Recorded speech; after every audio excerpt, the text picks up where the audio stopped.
नमस्कार, स्वागत है आपका। मैं हूं doctor Ashish Mittal, chief orthopaedic consultant and sports medicine specialist at the royal orthopaedic hospital Jaipur. आज मैं आपसे बात करूंगा पीसीएल इंजरी के बारे में। पीसीएल मतलब posterior cruciate ligament of the knee joint. घुटने के पीछे एक लिगामेंट होता है जिसको हम पीसीएल लिगामेंट बोलते हैं। बहुत से लोग मुझे मैसेज करते हैं, ईमेल करते हैं, कमेंट्स करते हैं कि सर पीसीएल के बारे में आप हमें बताइए, क्योंकि पीसीएल इंजरी भी एक काफ़ी कॉमनली होने वाली घुटने की चोट है। तो दोस्तों, मैं बात करूंगा आज आपसे पीसीएल इंजरी यानी posterior cruciate ligament of knee joint की इंजरी के बारे में। पिछले कुछ वीडियोस में मैंने आपको एसीएल इंजरीज़, मेनिस्कल इंजरीज़ के बारे में बताया है। पीसीएल इंजरी भी एक काफ़ी कॉमनली होने वाली एक घुटने की चोट है जो कि अक्सर खिलाड़ियों में लगती है या फिर एक्सीडेंट में लगती है। इस इंजरी को हम लोग डैशबोर्ड इंजरी भी बोलते हैं। जैसे सीट पे अगर कोई बैठा है, एकदम से गाड़ी में ब्रेक लगा तो नीचे की जो टांग में चोट लगने से पीछे का लिगामेंट घुटने का टूट जाता है। खिलाड़ियों में भी ये चोट अक्सर पाई जाती है। ये चोट एसीएल की चोट के मुकाबले काफ़ी कम लोगों में मिलती है, लेकिन प्रॉब्लम पीसीएल इंजरी भी कर सकती है। जो खासकर जो प्रॉब्लम हमें सामने आती है वो होती है घुटने में दर्द होना, सूजन होना, घुटने में लचक होना या इनस्टेबिलिटी होना। कई बार पीसीएल इंजरीज़ दूसरी चोट के साथ भी सामने आती है, जैसे पीसीएल के साथ एसीएल इंजरी होना या फिर साइड के जो एमसीएल लिगामेंट होता है उसकी चोट होना या फिर मेनिस्कल टेयर होना। अगर घुटने में सिर्फ पीसीएल इंजरी ही है, बाकी कोई दूसरी चोट नहीं है, तो कई बार पीसीएल इंजरी होने के बावजूद मरीज को समस्या नहीं रहती। किसी किसी मरीज में ये जो समस्या है वो घुटने में लचक के रूप में सामने आती है। अगर घुटने में दूसरे लिगामेंट या मेनिस्कल टियर भी हैं तो फिर परेशानी ज़्यादा हो सकती है। अक्सर जो पीसीएल इंजरी अगर सिर्फ अकेली पीसीएल की चोट ही है तो कई बार हमें सिर्फ कुछ खास तरह की कसरतें बताकर ही पेशेंट को हम उसको ठीक कर सकते हैं। कई बार ऑपरेशन की ज़रूरत नहीं पड़ती। लेकिन अगर पीसीएल के अलावा भी कोई और चोटें हैं तो कई बार इसका दूरबीन से हमें इलाज करना पड़ सकता है। पीसीएल लिगामेंट एक मजबूत लिगामेंट होता है। इसके टूटने से जो हमारे जो पैर की जो लंबी जो बोन है जिसको हम टिबिया बोन बोलते हैं वो पीछे की तरफ लचक मारती है। ये समस्या अक्सर ढलान पे नीचे उतरने में या फिर ऊंचाई से कूदने में ज़्यादा प्रॉब्लम देती है, लेकिन फिर भी हमने कॉमनली देखा है कि पीसीएल टेयर होने के बावजूद मरीज काफ़ी लंबी दौड़ कर सकते हैं या अलग अलग खेलों में पार्टिसिपेट कर सकते हैं। तो दोस्तों, मैं कुछ समझाता हूँ आपको पीसीएल के बारे में। मेरे पास एक ये प्लास्टिक का नी जॉइंट का मॉडल है। ऊपर की तरफ जो आप देख रहे हैं ये है थाई बोन यानी जांघ की हड्डी, जिसको फीमर भी बोलते हैं। नीचे की तरफ ये जो बोन है ये है टिबिया या लेग बोन जिसको बोलते हैं। हमारा ये जो दोनों जो बोन्स हैं इसी को मिलाकर घुटना बनता है। इसको पकड़ने के लिए हमारे पास 4 मोटी रस्सियाँ होती हैं जिसको हम लिगामेंट्स बोलते हैं।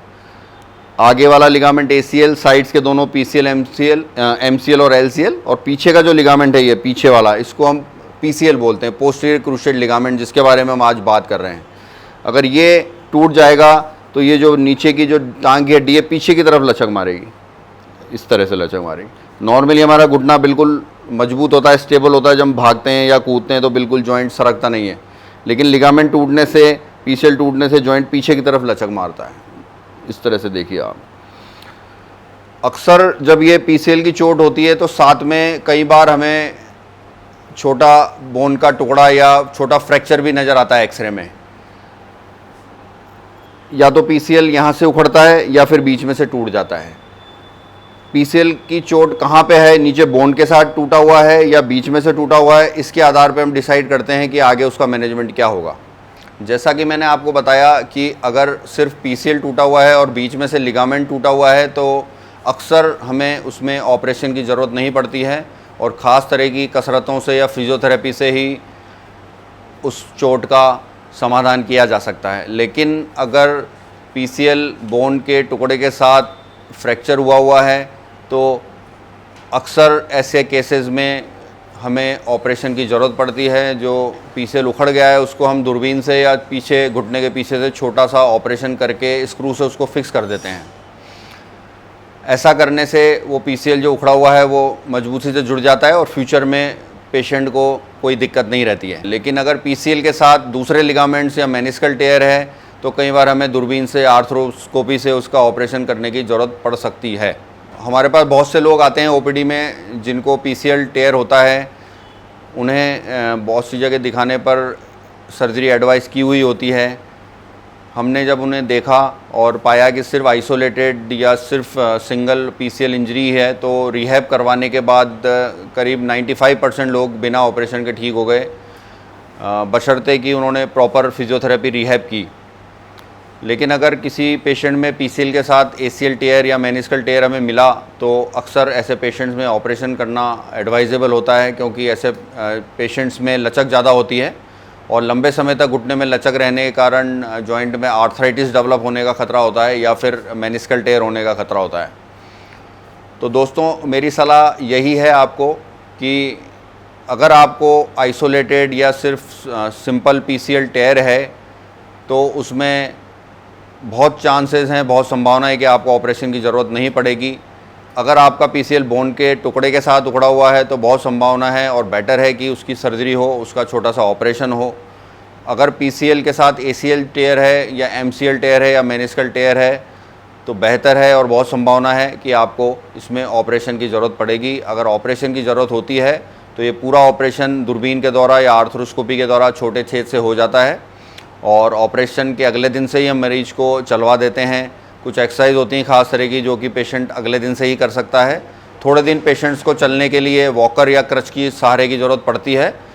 2 हफ्ते पे हम उनके स्टिचेस निकाल देते हैं और लगभग 1.5 से 2 महीने के बाद पेशेंट को लाइट जॉगिंग या साइकिलिंग और ड्राइविंग हम लोग अक्सर स्टार्ट करवा देते हैं। लेकिन ये पेशेंट टू पेशेंट डिपेंड करता है। तो अगर आपको इसके बारे में और जानकारी चाहिए तो आप हमारी वेबसाइट पे भी जा सकते हैं और नीचे दिए गए हमारे जो फ़ोन नंबर्स हैं आप उन पे कॉल कर सकते हैं और हमारी टीम ऑफ जो एक्सपर्ट्स डॉक्टर्स हैं उनसे आप सलाह ले सकते हैं। और अगर आपको और भी कोई प्रश्न है तो आप हमें ईमेल भी कर सकते हैं। नमस्कार, धन्यवाद।